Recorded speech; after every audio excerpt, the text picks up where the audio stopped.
বন্ধুসকল কি খবৰ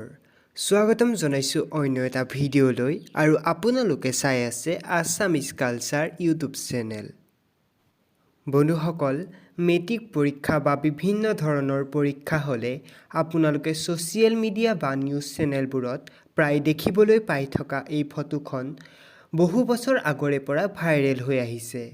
ফটোখনত থকা ছোৱালীজনী প্ৰকৃততে কোন হয় ছোৱালীজনী মেট্ৰিক পাছ কৰিলে নে নাই সেই সকলোবোৰ কথা হয়তো আপোনালোকৰ জানিবলৈ মন যায় চাগৈ পৰীক্ষাৰ সময়ত ভাইৰেল হৈ থকা এই বিশেষ ফটোখনত থকা ছোৱালীজনীৰ প্ৰকৃত নামটো হৈছে হিহিয়া সৰকাৰ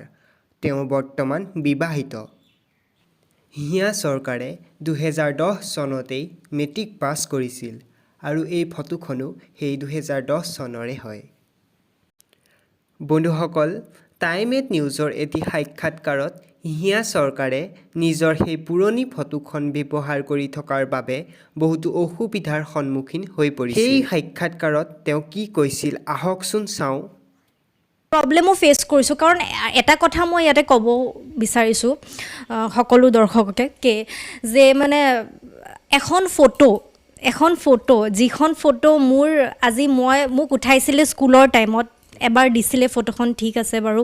কিন্তু তাৰ পিছত যিখন ফটো আজিলে 14 বছৰ হ'ল সেইখন ফটো ইউজ কৰি আছে মোৰ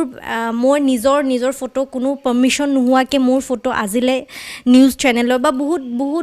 নিউজ চেনেল বুলি নহয় হেডনাখন মই নিউজ নট মই পালো ফটোখন মই কাইলে আৰু বহুত